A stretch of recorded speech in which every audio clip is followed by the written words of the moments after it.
What did you think of the new Top Gun movie? How accurate was it? Let's start there. I thought the flying was really accurate. I thought the type of flying they did and how they approached the actual mission, of course, had a lot of liberties. But one thing that seems to be hard to capture on these types of things are the chess game that's going on while that type of flying is happening. The chess game between, like in a dogfight, between the pilots and the enemy, or between the different pilots. I'll even speak to just that particular mission they flew there. And for that particular mission, it's kind of a chess game with yourself to get everything in place. So what kind of flight they flew is called a high threat scenario, which means they have to ingress low due to the surface to air threats, the integrated air defense systems that are nearby. And they have to ingress low and pop up like we see in the movie. And in that particular movie, that was a pre-planned strike. They knew exactly where they're going. But there's a scenario where we have to operate in that type of environment and we don't know exactly where we're going to strike, or we're going to be adapting to real-time targets. And so in that scenario, you would have one of those fighters down low like that operating as a mission commander, as a forward air controller, and he's out there calling shots, joining on those other players in order to ensure they're pointed at the right target. So that's a bit of the chess game that he'll be playing. Can you actually describe for people who haven't seen the movie what the mission actually is? Yeah. What's involved in the mission? So in this particular mission, it's kind of what we would call a pre-planned strike. So there's a known location that's in a heavily defended area. And the air crew, in this case, I believe it was 4 F-18s on the initial package, their job was to ingress very low down a canyon to stay out of the radar window of the surface-to-air threats. What does ingress mean? Ingress means that they're going to be pushing from a start location towards the target or the objective. So there's an ingress portion of the mission and an egress portion of the mission. Oh, okay. Like the entrance and the exit. Correct. Type of thing. Got it.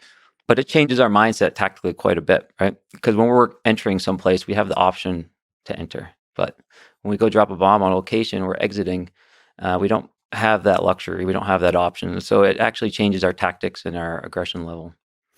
Got it. And so they were flying low to the ground, and then there's surface-to-air missiles that force them to have to fly low. Is that a realistic thing? It is realistic. So driving those aircraft in the clutter, all radar systems, or most I should say, are essentially line of sight. And so they're going to be limited by the horizon or any clutter out there. And even a number of radars, if they are located up high and looking down towards that aircraft, the clutter, all the objects such as trees and canyons, can have effect on radar systems, and so it can be a type of camouflage. So that's a camouflage for the radar, but what about the surface-to-air missile? Is that a legitimate way to to avoid missiles? Is fly so low, like fly, I guess, below their level? As far as I know, you can fly under any radar right now. We don't have necessarily radars that can look through anything. So there is always going to be the ability to mask yourself. But with a larger number of assets and distributed communication networks, where those radars are looking makes all the difference. And I said they were ingressing past an IAS, and that's an integrated air defense system. And that linking of air defense systems is what makes it so hard, so complicated, is that the sensors and the weapons are disassociated from each other, so that if you took out the target that was shooting at you, it still has the ability to intercept you from another radar location. So it's distributed and it's stronger that way. You mean the surface-to-air missiles? If you like, it's a distributed system in that if you take out one, they're still able to sort of integrate information about your location and strike at you. Correct. And there's a lot of complication that can go, once we start thinking about distributed systems like that, and the ability to self-heal and repair and adapt to losses. It's an interesting area. Are you responsible for thinking about that when you're flying an airplane? To some degree. When we ingress to an area like that, we're presented with information about targets, air to air or air to surface, or surface to air, I should say. And we can essentially see where essentially the danger zone, if you will, is located. And so essentially we would stay out of that. And so having a full picture of the environment is extremely important, because, at the end of the day, if we go in that circle, we can die pretty quickly. So it's absolutely crucial. So there's regions that have higher and lower danger based on your understanding of the actual whatever the surface to air missile systems are, so you can kind of know.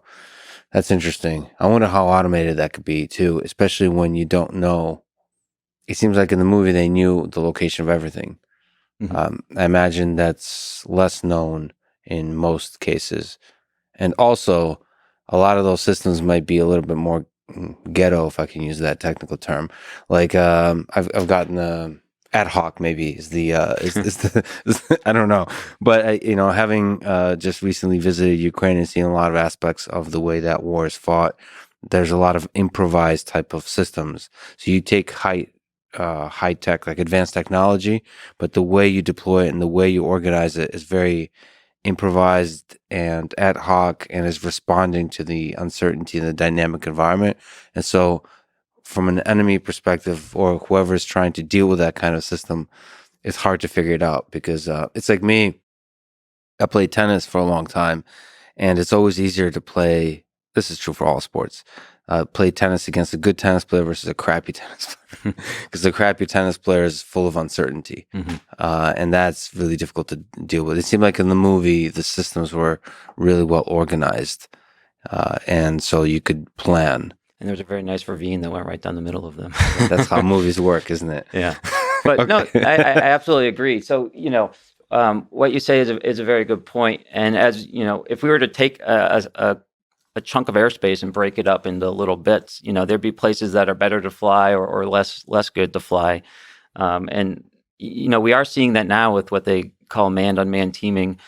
We see tactical aircraft or some type of aircraft or platform that's being automated, and it's not being automated in traditional sense where people think aircrew are flying them around to conduct missions, but it's very high level objective orientated mission planning that allows the aircrew to act more as a mission planner, mission commander, versus having to just pick the right assets or fly them around or manipulate them somewhat physically.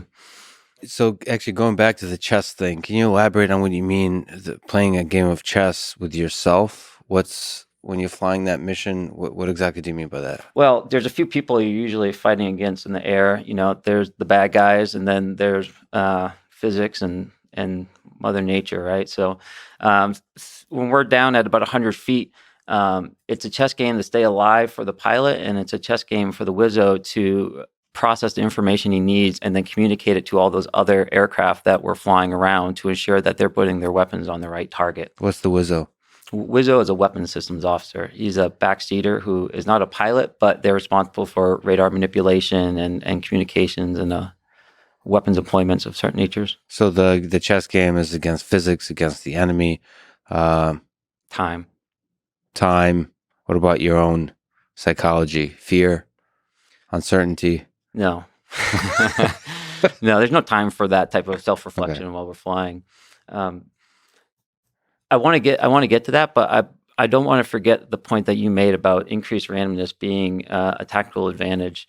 As you mentioned, you can introduce autonomy in there, and when you bring autonomy in there, and my expectation would be as we bring different abilities and machine learning, as we gather more data, we're going to be able to bring the tactical environment around that jet, the war space that it goes into, will almost be at a stochastic level from the enemy's perspective, where it'll almost seem like every tactical environment they go in will be random and yet very deadly, because the system is providing a new tactical solution essentially for that particular scenario, instead of just training to particular tactics that have to be repeatable and trainable and lethal, right? But not necessarily the most lethal, because they have to be trainable.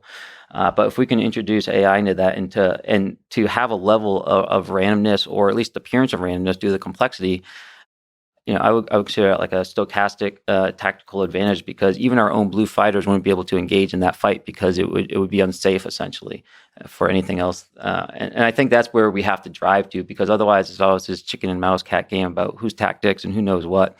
But if knowledge is no longer a factor, it's going to make things a lot different. That's really interesting. So out of the many things that are part of your expertise, your journey, you're also working on autonomous and semi-autonomous systems, the use of AI and machine learning, and manned-unmanned teaming, all that kind of stuff. We'll talk about it. But you're saying sort of when people think about the use of AI in war, in military systems, they think about like computer vision for perception or processing of sensor information in order to extract from it actionable knowledge kind of thing. But you're saying you could also use it to generate randomness that's difficult to work with in a like a game theoretic way. Like it's difficult to for human operators to respond to. Exactly. That's really interesting. Okay, so back to Tom Cruise and Top Gun. What about the dogfighting? What aspects of that were accurate? So dogfighting is kind of an interesting conversation because it's not the most tactically relevant skill set nowadays by traditional standards, because the ranges with which we engage and employ weapons are very significant. And so if we're in a scenario where we're in a dogfight like that, a lot of things have probably gone wrong, right? And that's kind of how this mission was set up, right? It was a no-win type scenario, most likely.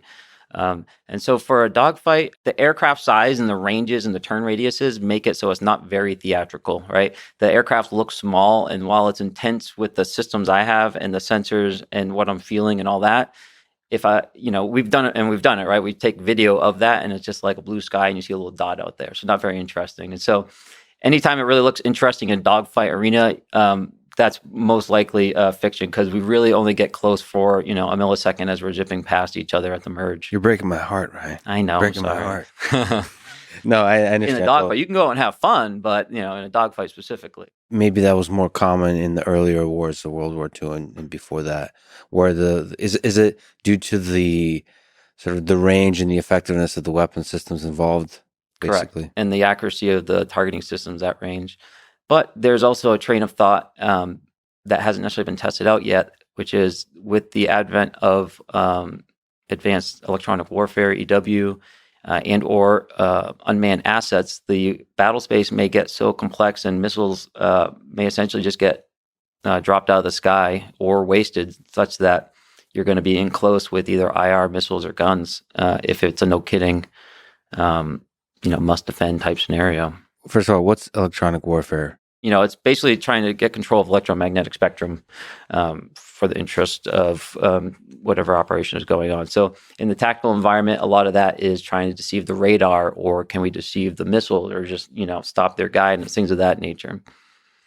Man, it's a battle in the space of information, of digital information.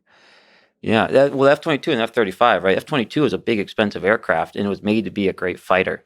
But the F-35 is not as great of a fighter, but it's an electronic warfare and mission commander platform of the future, where information is what's going to win the war instead of the best dogfighter. And so it's an interesting dichotomy there. What's the best airplane ever made, fighter jet ever made? I know the aviators in the audience are going to hate my answer, because they're going to want that sexy, muscly F-14 Tomcat type fighter, or maybe P-51 type aircraft. But the F-35 is maybe not the best dogfighter, but it doesn't have to get in a dogfight, right? It's like how you be the best knife fighters, not getting a knife fight sometimes. Lockheed Martin F-35 Lightning II. It looks pretty sexy. There's two real strengths you can have as a fighter. You can have the ability to kind of outmuscle your fighter, your opponent, and beat him on G's and power and raid around on him. And then there's the other side of that, which is you can be overly maneuverable. You can bleed energy quickly. And that's what the F-18 was good at, because it had to be heavier to land on the aircraft carrier. We had to give it extra bulk. But it also needed special mechanisms to slow down enough to land on aircraft carrier. And so it made it very maneuverable. And what that leads to a lot of times, the ability to get maybe the first shot in a fight, which is very good. But if you do make that sharp turn, you're going to bleed a lot of your energy away and be more susceptible for follow-on shots if that one's less susceptible. And so there's this kind of aggression, non-aggression game you can play depending on the type of aircraft you're fighting. Where does the F-35 land on that spectrum? The F-35 lands somewhere behind the F-22s. So there'll probably be a row of F-22s or F-18s, and F-35 will be out back, but it'll be enabling a lot of the warfare that's happening in front of it. Is it one of the more expensive planes because of all the stuff on it? It certainly is, yeah. In the movie, they have Tom Cruise fly it over Mach 10. So maybe can you say what are the different speeds, accelerations feel like? Mach 1, 2, 3, or hypersonic? Have you ever flown hypersonic? No. How tough does it get? I'm just going to call out the BS of ejecting at Mach 10, just for the record, because in the movie, there's been, I think, at least one ejection that was supersonic. And I'll just say, it was not pretty, but he survived. So there would have to be some interesting mechanisms to eject successfully at Mach 10, but I'll digress on that for the moment. Yeah, that seemed very strange. And he just walked away from it. But anyway, so, He seemed disheveled. Okay, it's Tom Cruise. It's like Chuck Norris or something. Indestructible, yeah. Indestructible. Also doesn't age. Yeah. But anyway, so what's interesting to say about the experience of as you go up? Mm-hmm. Does it get more and more difficult? In the end of the day, crossing the sound barrier is much like crossing the speed limit on the highway. You don't really notice anything. To cross that, at least in F-18, because we have a lot more weight than most fighters, is typically we'll do that in a descent. And we'll do that a full afterburner, just dumping gas into the engine. And so that'll get us over the fastest I think I've gone was about 1.28. But what's interesting, people don't realize, is that if I take that throttle and I'm an afterburner and I just bring it back to mill, which is full power, just not afterburner, the deacceleration is so strong due to the air friction that it throw you forward in your straps. Almost, I would say, maybe like 70% as strong almost as trapping on the boat. It's pretty strong. So it's almost like a reverse car crash just for the deacceleration. So the acceleration, is usually kind of slow and you don't feel anything, of course, when you're crossing through it, but the deacceleration is pretty violent. The deceleration is violent, huh? Okay. But is there a fundamental difference between like Mach 1 and hypersonic, Mach 5 and so on? Does it require like super special training? And is that something that's used often in warfare, or is it not really that necessary? So hypersonic human flight, if it exists, is not something that's employed tactically in any sense right now that I'm aware of. So, when I think of hypersonic technology, I think of missiles and weapon systems and delivery platform. I don't think of fighter aircraft necessarily. I can think of bomber or reconnaissance aircraft, perhaps. But those would be more efficient, very long range. So I imagine acceleration would be kind of gentle, honestly. The thing you experience is the acceleration, not the actual speed. Mm-hmm. There's been, just a small tangent, a lot of discussion about hypersonic nuclear weapons, like missiles from Russia, bragging about that. Is this something that's a significant concern, or is it just a way to flex about different kinds of weapon systems?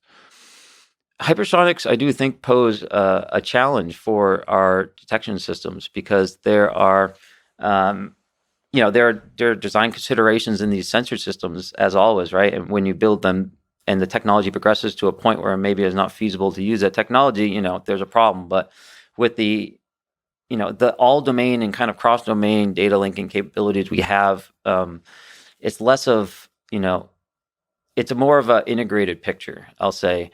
And so the hypersonics are really what it is how fast can we detect and destroy a problem? And you're just shortening the time available to do that. We call something like that the kill chain, right? It's from locating a target and identifying it and essentially authorizing its destruction by whatever means, employing, and then actually following up to ensure that you did what you said you were going to do in some sense, right? Does it need another reattack, something of that nature? And so there's an old dogfighting framework, you could call it. It's called the OODA loop that kind of made its way in the engineering of business now. But the old observe, orientate, decide, act was initially a fighter mechanism in order to get inside that kill chain of your opponent and break it up so that he can't process his kill chain on you. Mm-hmm. And so hypersonics are a way of shortening those windows of opportunity to react to that. I wondered how much do you have to shorten it in order for the defense systems not to work anymore? It seems like it's very, I'm both often horrified by the thought of nuclear war, but at the same time wonder what that looks like. When I dream of extreme competence in defense systems, I imagine that not a single nuclear weapon can reach the United States by missile with the defense systems. Defense systems. But then again, I also understand that these are extremely complicated systems, the amount of integration required. And because you're not using them, I mean, this is exactly. There could be, there's like an intern somewhere that like forgot to update the code, the Fortran code that like is going to be make the difference because you don't have the opportunity to really thoroughly test, which is really scary. Of course, the systems are probably incredible if they could be tested, but because they can't be really thoroughly tested um, in an actual attack, I wonder. I mean, I guess one assumption there would be that these hypersonic missiles would only be launched in the case of an attack. It'd be interesting if there were other hypersonic objects that we could use to flex those systems. Another thing that actually happened, I just have a million questions I want to ask you. It's fascinating to me. Is there's a bird strike on the plane? Does that happen often? Yeah, it's a serious And it issue. damaged the engine, and they made it seem like it's a serious issue. I've hit birds. I know someone that took a turkey vulture to the face through the cockpit, right? Shattered the cockpit, knocked him out. I think it actually, I don't know him personally, but it's a story I know from the command I was at. And I believe the backseater had to punch out and punch them both out because he was unconscious, in the front seat from the bird.